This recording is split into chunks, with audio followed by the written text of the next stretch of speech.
প্রিয় শিক্ষার্থী বন্ধুরা, আশা করি সবাই ভালো আছো, সুস্থ আছো।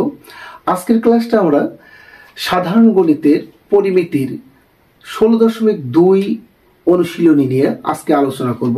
আজকের বিষয়টা হবে বেসিক কিছু বিষয় এবং এই বিষয়টাকে আমরা গাণিতিকভাবে কিভাবে রূপ দিতে পারি সেই বিষয় নিয়ে একটু কি করব, আলোচনা করব। দেখো, আজকে আমি প্রথমেই তোমাদের 16.2 এর চতুর্ভুজ সংক্রান্ত যতগুলো সূত্র আছে আমি কিন্তু আগেই বোর্ডে উপস্থাপন করছি এবং এইগুলো আসলে চেষ্টা করব তোমাদেরকে বুঝিয়ে দেওয়ার।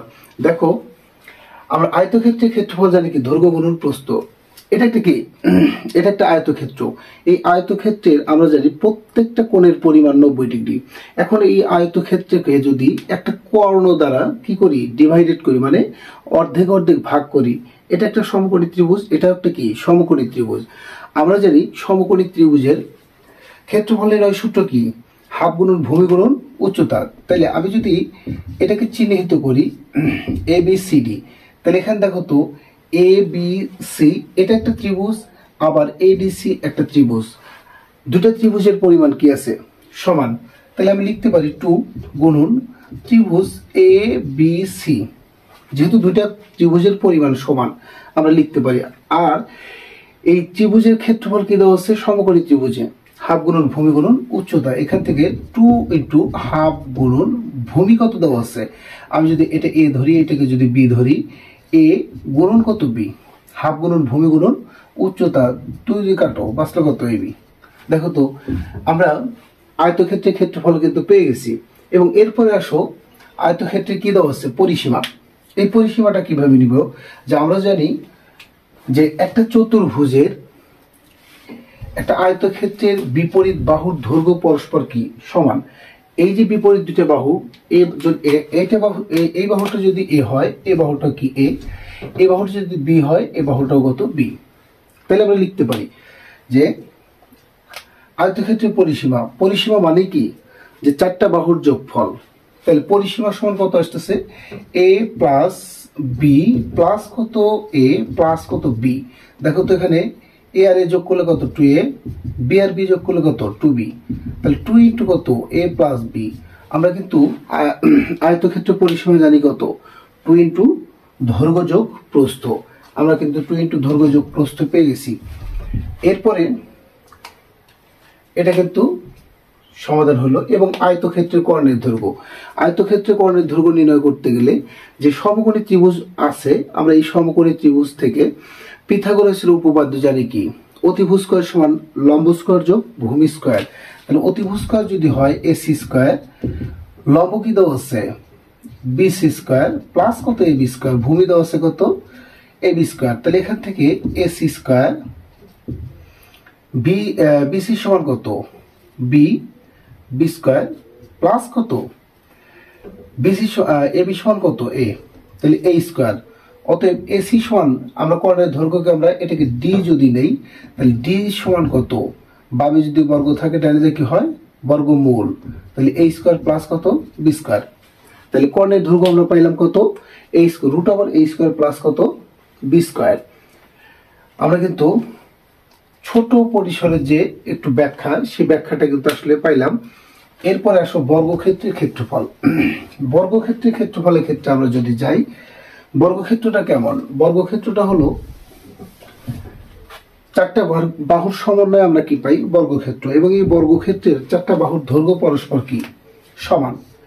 এটা একটা যদি বর্গক্ষেত্র হয়, এই চারটা বাহুর দৈর্ঘ্য আমি যদি এ বি সি ডি নেই, একটা কর্ণ নিলাম, এটা একটা কি কর্ণ।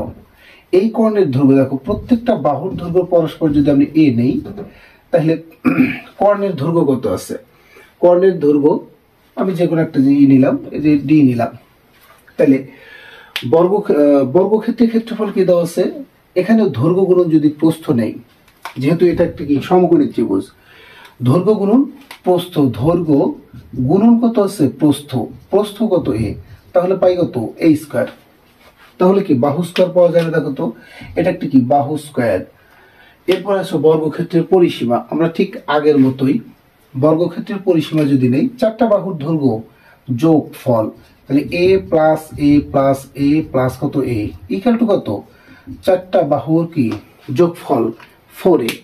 চারটা বাহুর কি পরিসীমা আমরা পাইছি কত 4a। এখন এখান থেকে যদি বর্গক্ষেত্রের কর্ণের দৈর্ঘ্যের সূত্র তুমি নিতে চাও, তাহলে সেক্ষেত্রে তুমি সেই একই সূত্র পিথাগোরাসের উপপাদ্য, অতিভুজ স্কয়ার সমান কত, অতিভুজ স্কয়ার সমান লম্ব স্কয়ার যোগ কত ভূমি স্কয়ার, বিসি স্কয়ার প্লাস কত এবি স্কয়ার, নিতে পারি AC square equal to A square plus A square, আসলো কত দেখো তো এসি স্কয়ার, এ স্কয়ার যোগ করো 2a স্কয়ার। এখানে বামে যদি বর্গ থাকে এটা যা কি হয় বর্গমূল হয়ে যায়, তাহলে AC equal to √2a square. Root এবং স্কয়ার কাটে, যেহেতু দুইটার উপরে কি আছে বর্গমূল দেওয়া আছে, 2টা কি পূর্ণবর্গ সংখ্যা নয়, অতএব 2 এর উপর রুট রাখলাম এবং রুট এবং a স্কয়ার কি রুট এবং স্কয়ার বাদ গেল। তাহলে এখান থেকে দেখো তো পরিসীমা পাইছি এবং কর্ণের দৈর্ঘ্যটাও আমরা কি পেয়ে গেলাম। এরপরে আসো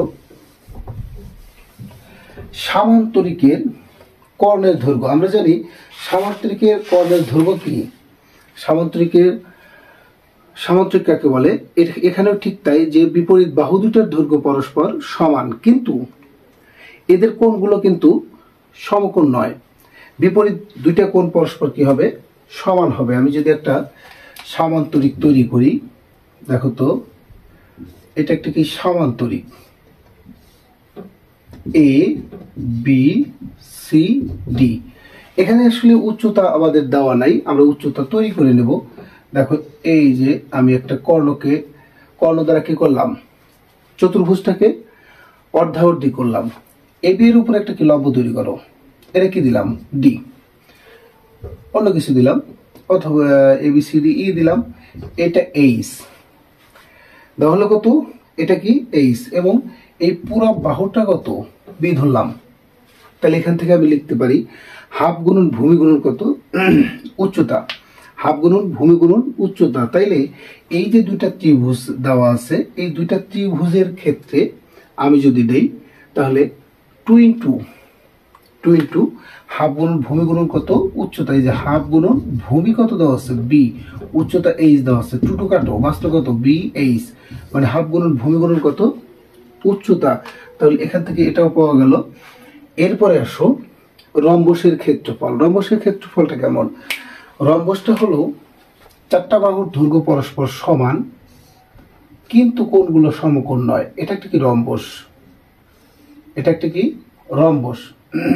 একে যদি আমি দ্বিখণ্ডিত করি এবং প্রত্যেকটা কর্ণ সিডি, দুইটা কর্ণ নেওয়া হয়েছে, এই দুইটা কর্ণ তারা কি করছে সমকোণে সমদ্বিখণ্ডিত করছে। এটাকে যদি আমি D1 ধরি, এটা কি হবে D2, আর এই D1 D2 কে কি করা হয়েছে অর্ধেক করা হয়েছে, মানে D/2 D1 ভাগ 2 D2 ভাগ কত 2। এখন এই ক্ষেত্রে দুইটা ত্রিভুজের ক্ষেত্রে যদি আমি এটাকে তুলনা করি, তাহলে কি পাবো, দেখো যে এটাকে 2 ইন্টু D1 2 D2 2, একটা 2 কাটো বাস্তব কত, এখানে হাফ D1 D2, মানে হাফ গুণন কর্ণদ্বয়ের গুণফল এখান থেকে পাওয়া গেল। এরপরে আসো কি ট্রাপিজিয়াম, এটা কি ট্রাপিজিয়াম, এটা একটা কি ট্রাপিজিয়াম, ধরলাম এটা একটা কি ট্রাপিজিয়াম। এই ট্রাপিজিয়ামের ক্ষেত্রে আমরা জানি কি হাফ গুণন সমান্তরাল বাহুদ্বয়ের কি যোগফল, হাফ গুণন সমান্তরাল বাহুদ্বয়ের যোগফল, হাফ গুণন সমান্তরাল বাহুদ্বয়ের যোগফল গুণন কত উচ্চতা, এই যেখানে কি উচ্চতা দেওয়া আছে এবং দুইটা সমান্তরাল বাহুদ্বয়ের যোগফল, এটাকে যদি আমি সমান্তরাল বাহু হিসেবে নেই, তাহলে এ এবং বি দেওয়া আছে, এরপরে কি উচ্চতা দেওয়া আছে, তাহলে হাফ গুণন সমান্তরাল বাহুদ্বয়ের যোগফল গুণন কত আছে উচ্চতা। তাহলে আমরা প্রত্যেকটা সূত্রে কিন্তু সংক্ষিপ্ত একটা ব্যাখ্যা আমি কি দিয়েছি। দেখো এখন একটা গাণিতিক বাক্য আমি কিন্তু এখানে লিখেছি, যে উদাহরণ কত 12, একটি সামান্তরিকের বাহুর দৈর্ঘ্য 12 মিটার ও 8 মিটার। কি দেওয়া আছে, একটা সামান্তরিকের বাহুর দৈর্ঘ্য, এটা মুছে দিই, একটা সামান্তরিকের বাহুর দৈর্ঘ্য দেওয়া আছে কত